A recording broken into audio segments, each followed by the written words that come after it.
नमस्कार। कोरोना इस समय हमारे देश में कहर बरपा रहा है। इसके लक्षण क्या हैं और इसका घर पे रह के कैसे इलाज करें, इसके बारे में चंद अहम बिंदुओं को जल्दी जल्दी हम डिस्कस करते हैं। सबसे पहली चीज, इसके लक्षण क्या हैं। सबको मालूम है कि यह बुखार से प्रेजेंट करता है, लेकिन इस समय कई लोगों में पहला सिम्टम बुखार नहीं होता है। नाक बहना, आंख लाल हो जाना, गले में खराश होना, जुकाम जैसे सिम्टम होना, हेडेक होना, बॉडी एक होना या बदन टूटा टूटा सा लगना, नौशिया, वॉमिटिंग, डायरिया, रैशेस पर जाना, इस तरह के भिन्न भिन्न सिम्टम्स से इस समय ये कोविड शुरू हो रहा है। और कुछ लोगों में बाद में बुखार आता है, कुछ लोगों में बहुत हल्का सा आता है। इंपॉर्टेंट चीज ये है कि आज के परिप्रेक्ष्य में जहां इतना मैसिव इन्फेक्शन कम्युनिटी में है, अगर इनमें से कोई भी सिम्टम आपको हो तो वो कोरोना है, अनलेस प्रूव अदरवाइज। अब इनमें से कोई भी सिम्टम होने की स्थिति में क्या करें? आइडियली हमको तुरंत टेस्ट कराना चाहिए, आरटी-पीसीआर टेस्ट कराना चाहिए।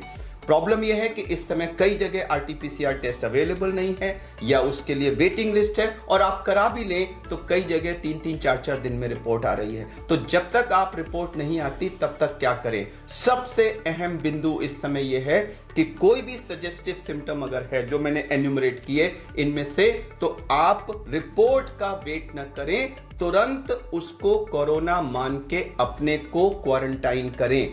इस समय जो 3.5-4 लाख के लेवल पे हमारा इन्फेक्शन जा रहा है, उसको रोकने का एकमात्र तरीका यही है कि हर सस्पेक्टेड व्यक्ति टेस्ट की रिपोर्ट आने से पहले अपने को क्वारंटाइन कर ले। अगर आपने ऐसा नहीं किया और 4-5 दिन तक आप अपने को नेगेटिव मान के घूमते रहे कि जब पॉजिटिव डिक्लेयर होगा तब मैं क्वारंटाइन करूंगा, तो उस बीच में आप अपने घर के और अपने आसपास के बहुत सारे लोगों को इन्फेक्शन दे चुके होंगे। इसलिए बहुत अहम बिंदु है कि सस्पिशियस सिम्टम होते ही अपने को क्वारंटाइन करें।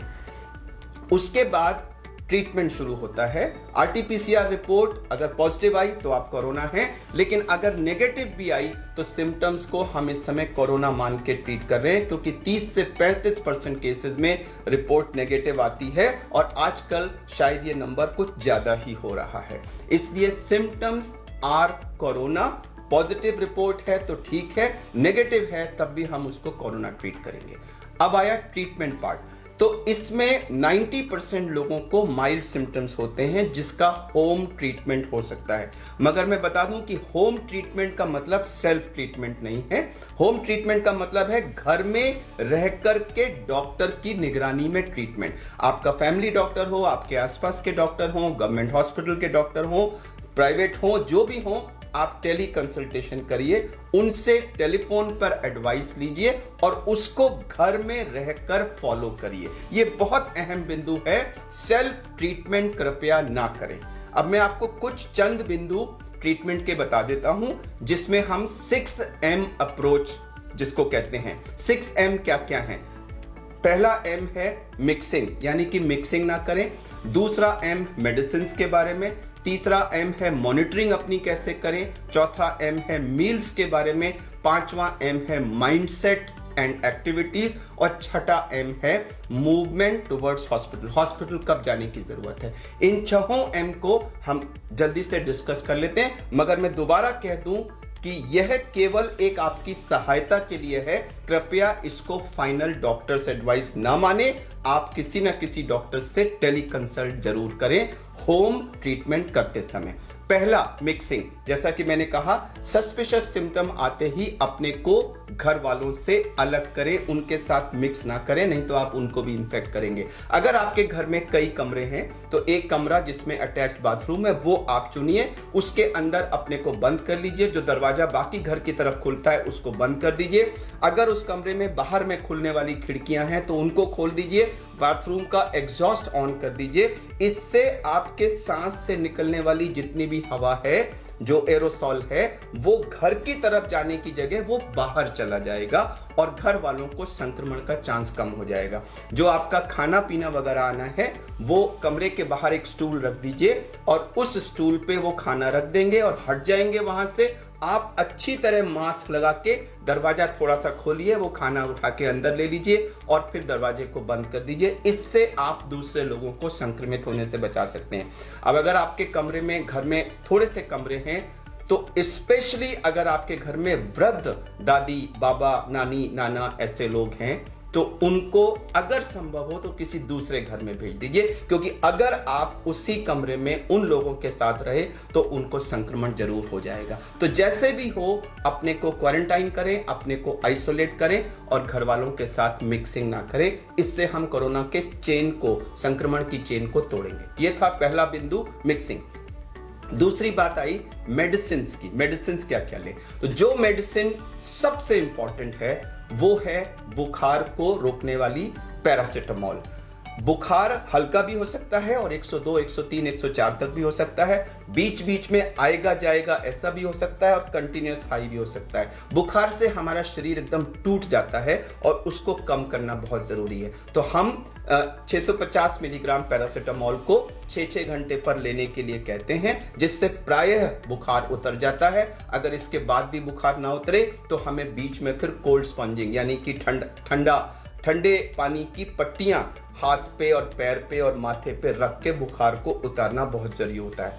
सबसे जरूरी दवा इस कोविड की पैरासिटामोल है। अब उसके अलावा बहुत सारी चीजें दी जा रही हैं, vitamin C, vitamin D, zinc और बाकी सारी चीजें, वो आप ले सकते हैं। डॉक्टर के प्रिस्क्रिप्शन में अवश्य वो लिखी होंगी, लेकिन मैं ये बता दूं कि उनसे कोई पहाड़ चेंज नहीं आने वाला। जरूर लीजिए, उनसे कोई नुकसान नहीं होता है। कुछ एंटीबायोटिक्स दी जा रही हैं, जैसे कि एजिथ्रोमाइसिन और डॉक्सीसाइक्लिन, वो भी ज्यादातर लोग प्रिस्क्राइब कर रहे हैं। लेकिन मैं क्लैरिफाई कर दूं कि रिसर्च में माइल्ड सिम्टोमेटिक केसेस में उनके देने या ना देने से आउटकम में कोई फर्क नहीं पड़ा है। आप ले लें, मुझे कोई ऑब्जेक्शन नहीं है, लेकिन उनसे गैस्ट्राइटिस वगैरह काफी होती है। माइल्ड केस में अगर आप नहीं भी लेंगे तो कोई फर्क नहीं पड़ेगा। सबसे जरूरी चीज है पैरासिटामोल। अगर आपको गले में खराश वगैरह है तो कोई एंटी एलर्जिक भी लेते हैं, और अगर डायरिया वगैरह है तो उसके लिए भी, नौशिया वगैरह है तो उसके लिए भी टैबलेट्स हैं। मैं टैबलेट्स का नाम यहां नहीं बताऊंगा, मैं रिकमेंड करूंगा कि जब आप डॉक्टर से कंसल्ट करें तो ये बता दें, वो उसके लिए आपको लिख देंगे। तो ये तो थी मेडिसिन। कुछ और मेडिसिन भी दी जा रही हैं, आइवरमेक्टिन है, हाइड्रोक्सीक्लोरोक्विन वगैरह है। मैं दोबारा कह दूं कि किसी भी रिसर्च में इन मेडिसिन से आउटकम में कोई फर्क नहीं पड़ा है। तीसरा अहम बिंदु है मॉनिटरिंग। मॉनिटरिंग कई चीजों की करनी है। एक, हमने अपना टेम्परेचर 4-4 घंटे पे मॉनिटर करना है। बेटर होगा कि अगर आप उसका चार्ट बना लें। सबसे ज्यादा इंपॉर्टेंट मॉनिटरिंग है हमारी ऑक्सीजन की, जिसमें कि एक पल्स ऑक्सीमीटर आता है, जिसमें अंदर आप देखेंगे ऑन करके तो एक तरफ रेड लाइट आती है।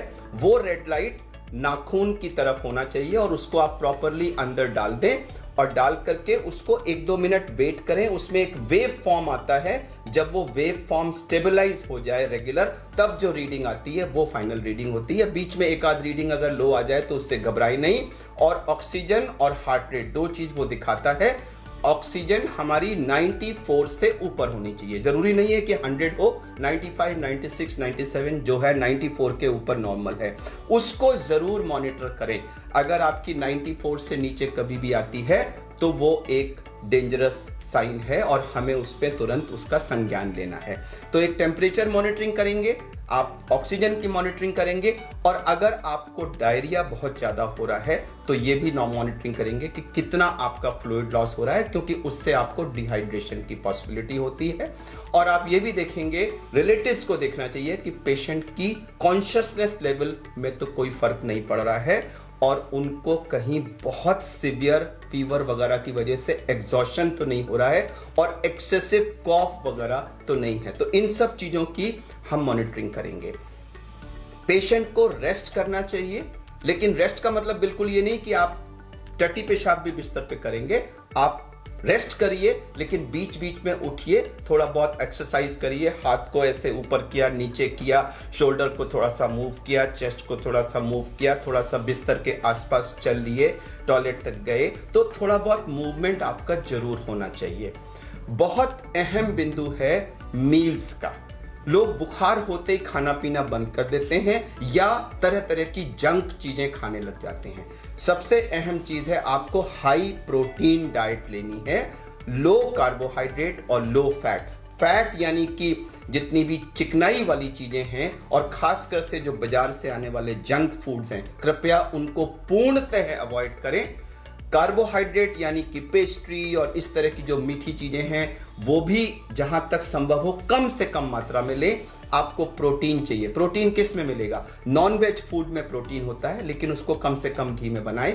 एग्स में प्रोटीन होता है, वेजिटेरियंस के लिए पनीर में प्रोटीन होता है, सोयाबीन में 40% प्रोटीन होता है, तो सोयाबीन का आटा का रोटी बना लें, सोयाबीन की किसी भी तरह की प्रिपरेशन ले लें, इन सब में प्रोटीन होता है। फ्रूट्स को, फ्रेश फ्रूट्स को ज्यादा से ज्यादा मात्रा में लें। फ्रेश फ्रूट जूस भी ले सकते हैं। जो कैंड जूसेस वगैरह बाजार से आते हैं उनको जहां तक संभव हो अवॉइड करें। बहुत इंपॉर्टेंट है कि आप हर थोड़ी थोड़ी देर में, आधे आधे घंटे में कुछ ना कुछ खाते रहें ताकि पेट में कुछ ना कुछ खाना पहुंचता रहे, जिससे गैस्ट्राइटिस कम होती है। पानी की मात्रा यानी पीने वाली यानी लिक्विड्स की मात्रा 24 घंटे में 2.5 लीटर से ऊपर होना चाहिए, अनलेस कि आपको किडनी की या हार्ट की कोई प्रॉब्लम है और फ्लूइड रिस्ट्रिक्शन पे है तो अलग बात है। अगर आप नॉर्मल पर्सन हैं तो आपको 2.5-3 लीटर फ्लूइड जरूर लेना है, जिससे बॉडी में डिहाइड्रेशन ना हो। तो ये हुई हमारी मील्स की बात। बहुत अहम बिंदु है हमारा माइंडसेट और हम कैसा सोच रहे हैं। इस समय पूरा देश एक पैनिक की स्थिति में है, हर घर इसकी वजह से टेंस है। मैं आपको बता दूं कि जब हम पैनिक्ड होते हैं, टेंस होते हैं, परेशान होते हैं, तो उस समय हमारे शरीर में बहुत सारे स्ट्रेस हार्मोन्स रिलीज होते हैं। एड्रेनलिन उनमें से एक है। उस समय हमारे शरीर की स्थिति ऐसे ही होती है जैसे कि गाड़ी को आप फर्स्ट गियर में जब स्टार्ट करें। आप इमेजिन करिए अगर आप किसी गाड़ी को फर्स्ट गियर में स्टार्ट करके 100 किलोमीटर ले जाएं तो इंजन का क्या हाल होगा। तो उसी तरह से अगर आप अपने को टेंस रख के कई दिन तक रखेंगे तो सोचिए शरीर पे कितना बुरा असर पड़ेगा। हमारा इम्यून सिस्टम कम हो जाएगा, हमारे बॉडी की इन्फेक्शन को लड़ने की कैपेसिटी कम हो जाएगी। तो कृपया अपने को रिलैक्स करिए, कुछ रिलैक्सेशन एक्सरसाइज करिए, योगा वगैरह करना चाहें तो वो करिए और माइंड सेट पॉजिटिव करिए कि this shall also get over. यह समय भी निकल जाएगा, यह समय भी निकल जाएगा। जिस भी भगवान या जिस भी गॉड को आप मानते हैं उसकी प्रार्थना करिए, थोड़ा सा पूजा पाठ करिए, रिलेटिव से बातें करिए, कुछ न्यूज़पेपर पढ़िए, जो म्यूजिक आपको पसंद है वो सुनिए, लेकिन ध्यान को डाइवर्ट करके अपने को पैनिक नहीं रखना है। अगर आप पॉजिटिव माइंडसेट में रहेंगे तो मैं आपको विश्वास दिलाता हूं कि आपकी रिकवरी फास्टर होगी, और अगर आप बिल्कुल पैनिक और टेंस मोड में रहेंगे तो आप अपने को मॉडरेट या सीवियर डिजीज की तरफ पुश कर रहे हैं। अब आखिरी बिंदु आया कि रेड फ्लैग यानी डेंजर साइंस क्या क्या हैं और किस स्थिति में हमें होम केयर को अबैंडन करके अस्पताल भागने की जरूरत है। कभी भी अगर आपका ऑक्सीजन 94 से कम आ रहा है तो आपको तुरंत हॉस्पिटल को संपर्क करना चाहिए। इसका मतलब ये नहीं कि आप 93 आया तो पैनिक करके भागें। अगर 94 से कम हो रहा है तो अस्पताल में बेड अरेंज कराने की प्रक्रिया शुरू करा दें। अगर कम होता है तो उस समय सेल्फ प्रोनिंग हम तुरंत कर सकते हैं, जिससे हमारा ऑक्सीजन लेवल बढ़ जाता है, और उसके बाद ऑक्सीजन अगर घर में हो सकती है तो उसका इंतजाम करिए, और इन द मीन टाइम आप अस्पताल जाने की प्रक्रिया शुरू करिए।